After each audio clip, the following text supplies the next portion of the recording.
Après avoir connu une grande médiatisation dans les années 80-90, avec par exemple le fameux Donjons et Dragons, les jeux de rôle reviennent sur le devant de la scène. C'est notamment grâce à un retour en force dans la culture populaire et médiatique, illustré par le succès de Stranger Things, puisque la série Netflix, elle a donné un second souffle aux jeux de rôle. Le jeu de rôle devient de nouveau en vogue, il surfe sur la tendance, il est loin des polémiques et des critiques qui avaient été très vives il y a une trentaine d'années. Comme on le sous-entend maintenant pour des gamers, à l'époque, on disait des rôlistes qu'ils s'enfermaient dans leur personnage, qu'ils se déconnectaient de la réalité, qu'ils pouvaient être violents, et que ces groupes de jeux pouvaient même s'apparenter à des sectes. D'ailleurs, dans la deuxième saison de la série Netflix Riverdale, qui est pour le coup, elle, très récente, là aussi on fait un parallèle entre un jeu de rôle et un comportement sectaire de la part de ceux qui se mettent à y jouer. Good choice. Bien sûr, la couverture médiatique de ce phénomène, elle n'a pas arrangé les choses en tentant de faire le lien entre des faits divers et le jeu de rôle. À l'époque, l'image envoyée par le JDR, elle n'était pas glorieuse et elle commençait à inquiéter certains parents. Il faut dire que si on n'écoutait que la télé, il y avait de quoi paniquer. Un jeu, mais voyages parfois périlleux, risqués pour quelques adolescents fragiles qui peuvent se retrouver piégés, déconnectés du réel. Et c'est pour rétablir la vérité et s'opposer au lynchage médiatique que la Fédération française des jeux de rôle, elle a été créée en 1996. Maintenant, l'image du JDR est devenue beaucoup plus accessible, les remous se sont calmés, et par exemple, quoi de plus frappant que de voir le dernier Pixar, qui s'appelle En Avant, se servir du jeu de rôle comme base de son intrigue. Le dessin animé présente aux petits et aux grands différents attraits de ce type de jeu, comme la communication, l'entraide et la possibilité de vivre de belles aventures. Je crois qu'il reste encore de la magie en chacun de nous. Le jeu de rôle a que des bénéfices.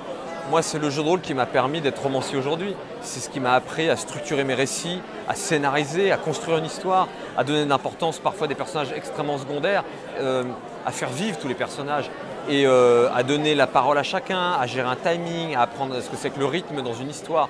Donc à lire énormément, je me suis mis à lire énormément de choses, à découvrir des univers qui m'étaient totalement inconnus à travers le jeu de rôle. Donc je suis conscient de ce que je dois à ce loisir-là quand j'étais gamin. Et à quel point aujourd'hui l'homme que je suis est heureux parce que je fais un métier qui m'épanouit et ça vient en grande partie du jeu de rôle. Et moi ça a été vraiment un peu, du coup j'ai été jusqu'au bout du process, mais je pense qu'il y a énormément de gens qui ont joué au jeu de rôle à l'époque où ça a existé, les années 80-90, et qui ont été enrichis de leur expérience. Ils ne sont pas devenus des professionnels dans des univers liés au jeu de rôle, mais ça leur a tellement apporté que je pense qu'on est nombreux à avoir envie de raconter ça, de partager ça et du coup d'initier des gens au jeu de rôle, que ce soit des jeunes aujourd'hui. Moi, souvent l'été, quand je suis en Bretagne, les petits cousins, les gamins du coin et tout, j'essaie de trouver un moment pour leur faire une partie de 3-4 heures, leur montrer ce que c'est et quand je vois à la fin d'une partie leur sourire, leur envie de partager ça avec leurs potes, avec leurs parents et quand j'ai des parents qui plus tard viennent me voir sur la plage en passant me dire vous avez fait jouer mon fils à un jeu l'autre jour, il veut lire un livre, vous lui avez fait quoi? Finalement, c'est un loisir qui est riche d'émotions. On recrée de l'émotion ensemble, collectivement. Et je pense que ça n'a que des vertus. Et les rôlistes, eux aussi, voient beaucoup d'avantages à se retrouver entre amis pour partager un moment de jeu. J'aime bien raconter des histoires et c'est toujours plus interactif avec des gens avec qui le partager. Parce que c'est eux qui écrivent l'histoire en même temps que moi. Et c'est ça que je trouve bien dans le jeu de rôle.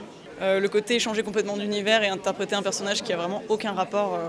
Je trouve ça vraiment drôle d'interpréter carrément un personnage, ça rappelle beaucoup le théâtre finalement.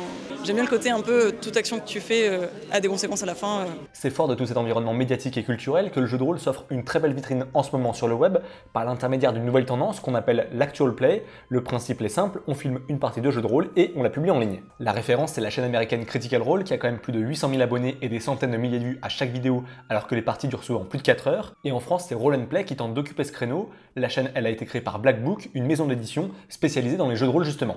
Ce qu'a ramené Critical Role, c'est les acteurs de voix, des comédiens. Et nous, moi je voulais dès le départ cette qualité-là. C'est vraiment pour porter le marché du jeu de rôle et l'étendre le plus possible et que ça profite vraiment à tous les acteurs du milieu. La force de ces programmes, c'est d'aller plus loin qu'une partie basique de JDR entre amis en misant sur le talent d'acteurs qui vont donner vie à leurs personnages autour de la table grâce à leur sens de l'improvisation et du jeu. Marc est l'un d'eux, il est comédien, doubleur et on le retrouve autour de la table de Roll & Play pour jouer un paladin. Nous, on est débutants en jeu de rôle, mais notre valeur ajoutée, c'est la charge émotionnelle qu'on peut apporter et puis aussi l'expérience de la narration qu'on a, et notamment de la narration à plusieurs.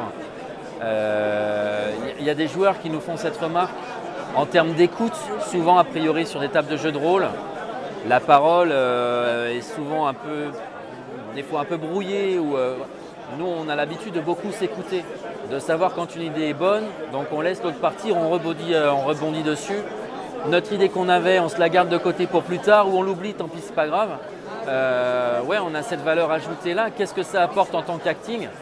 On est en impro pendant 4 fois 1h30 dans la journée. Et c'est juste dingue.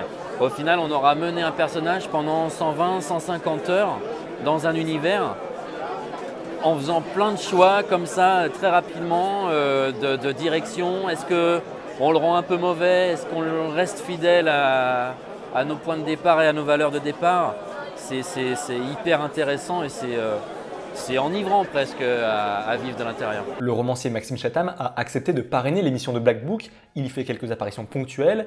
Il est fan de jeux de rôle, d'ailleurs il collectionne les dés de lancer. Et c'est un loisir qui, selon lui, trouve de plus en plus de sens dans notre société.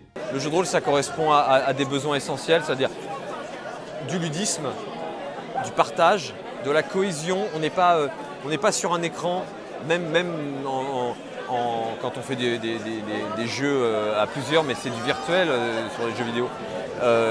Alors que là, on est autour d'une table, on se voit, on se touche, on partage un moment avant, pendant, après. Et il y a quelque chose de profondément humain autour d'un loisir qui consiste à imaginer, à rêver, à jouer parfois à se faire peur ou au contraire à vivre des grandes aventures. Et donc tout ça correspond à un vrai besoin que la société ressent, je pense. On est dans une période d'un peu de crise, peut-être pas d'identité, mais en tout cas de sens. Et le jeu de rôle ramène du sens à nos vies, dans le sens où on se rend compte qu'on a du plaisir à jouer, à créer ensemble, et pas juste planqué derrière des écrans virtuels. Et ça, c'est important. Donc moi, c'est quelque chose que j'ai envie de défendre. J'ai envie de montrer à quel point le jeu de rôle m'a apporté. J'ai envie de partager ça. Et je pense qu'on est nombreux à avoir ce sentiment-là. Il y a aussi d'autres émissions qui misent sur le jeu de rôle, Game of Roll par exemple, qui connaît un franc succès, tout comme La Bonne Auberge, qu'on retrouve aussi en podcast. Ces chaînes, elles misent beaucoup sur les communautés qu'elles ont pu créer, que ce soit dans l'espace commentaire de YouTube ou sur des Discord. Les frontières entre réel et virtuel s'effacent pour créer de l'échange. Les abonnés se retrouvent impliqués dans l'aventure et viennent aussi rencontrer les différents comédiens, comme par exemple ici ceux de Roll & Play en convention. C'est une équipe de dingue. Un maître de jeu de dingue, il arrive à mettre une ambiance autant en émotion avec ses personnages, leurs personnages, les joueurs sont investis dans leurs personnages, dans ses émotions. Si tout ça réuni, te dit qu'en réalité ça peut être tes amis, quoi. Ils ont un parler beaucoup plus peut-être plus important que d'autres personnes. Et ça, c'est leur métier, c'est ce qui permet justement de renchérir sur le jeu de rôle. C'est des émotions peut-être que la personne lambda va faire. Eux, ils vont réussir à l'augmenter et de donner encore plus d'intensité. En tant que comédien, je prends un plaisir que je n'avais pas imaginé à travailler sur un projet comme ça. Et notamment dans le rapport à la communauté, justement. Croiser des gens, ça m'est arrivé plusieurs fois. Je sors d'une gare à Grenoble pour aller tourner, il y a un mec qui me voit avec ma casquette, il me dit Roll & Play. Je dis ouais. Il dit ouais, super ce que vous faites, j'adore, etc. Un autre dans le métro une fois. Et je pense que des gens n'oseraient pas forcément nous aborder parce qu'on fait de la fiction pour la télé ou pour le cinéma. Là, ils osent plus et au bout du compte, on a des échanges qui sont humainement super sympas. Et c'est vrai que ce média-là, YouTube, ça crée quelque chose d'assez dingue.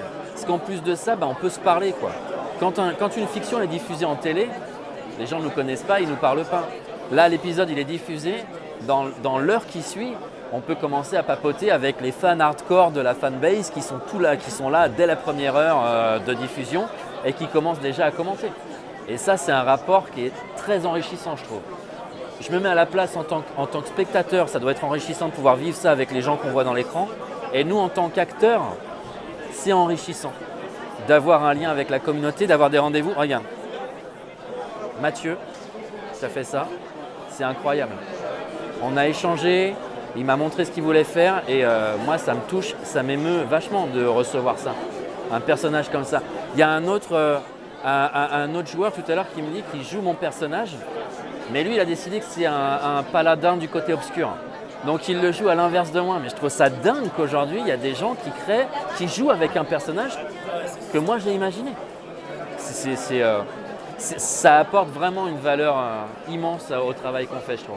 C'est cette relation de proximité qui permet aux chaînes de se développer et de se pérenniser financièrement. Pour produire ses prochaines saisons, Roll & Play a misé sur le crowdfunding et a connu un succès qui dépassait toutes les espérances, même rançon de la gloire chez Game of Roll qui lançait son jeu Aria. Le milieu de jeu de rôle français, c'est des ventes plus que limitées, une structure On est actuellement la plus grosse structure d'édition en France de jeux de rôle, et même nous, ce serait très très compliqué de financer de cette manière-là, c'est-à-dire avec des professionnels qu'on rémunère, etc., quelque chose comme Roll & Play sans l'aide du financement participatif. Ce ne serait pas possible. Donc il faut que la communauté, évidemment c'est un programme gratuit sur YouTube, etc., mais nous on a besoin du soutien de la communauté, du soutien financier pour pouvoir pérenniser le programme. La communauté dès le départ, elle a répondu présent et elle a répondu largement plus que ce qu'on attendait, nous.